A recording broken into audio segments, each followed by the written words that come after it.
ଜୟ ଜଗନ୍ନାଥ ସାଙ୍ଗମାନେ ସ୍ୱାଗତ କରୁଛି ଆଉ ଗୋଟେ ଫ୍ରେଶ୍ ମିନି ବ୍ଲଗ୍କୁ। ରାତିରେ ଏଡ଼ିଟିଂ କାମ ସବୁ ସରେଇ ଶୋଇଲା ବେଳୁ ହେଇଯାଉଛି ଡେରି, ସେଥିପାଇଁ ସକାଳୁ ଉଠିଲା ବେଳୁ ହେଲେ ଡେରି ହେଇଯାଉଛି। ଆଉ ଉଠିକି ତରତର ହେଇ ନିତ୍ୟକର୍ମଟା ସରେଇ ଦେଇ ବନେଇଦେଲି ଟିକେ ଚଣା ତରକାରୀ, ସୁଜି ଉପମା। ସେପଟେ ବସେଇଦେଲି ନାତିର ଟିକେ ଖେଚେଡ଼ି, ଭାତ ଚାରୁ ସବୁ କରିସାରିଲିଣି। ଆମ୍ବୁଲ ଚାରୁ କରିଦେଇଛି ଆଜି।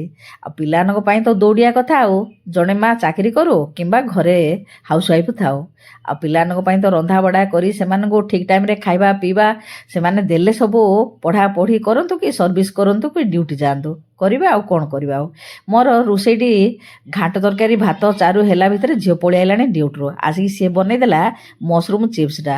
ସମସ୍ତେ ଖାଇଲୁ, ଖାଇକି ଟିକେ ରେଷ୍ଟ ନେଇକି ଉଠିଲା ପରେ ଚାହା ଟିକେ କରିକି ଧରିକି ବସି ପଡ଼ିଲି ପିଇବା ପାଇଁ। ଝିଅ କହିଲା ବୋଉ ଆଉ ସଲ୍ଟ ମଖାନା ଟିକେ ବନେଇ ଦେଉନ, ମଖାନା ଯାଉ ଥୁଆ ହେଇଛି। ମୁଁ କହିଲି ହଉ ଠିକ୍ ଅଛି ବନେଇଦେବା ସଲ୍ଟ ମଖାନା। ଆଉ ତାପରେ ସଲ୍ଟ ମଖାନା ବନେଇବାରେ ଲାଗି ପଡ଼ିଲି। ଆଜି ପାଇଁ ରହୁଛି, ପୁଣି ଦେଖାଉ।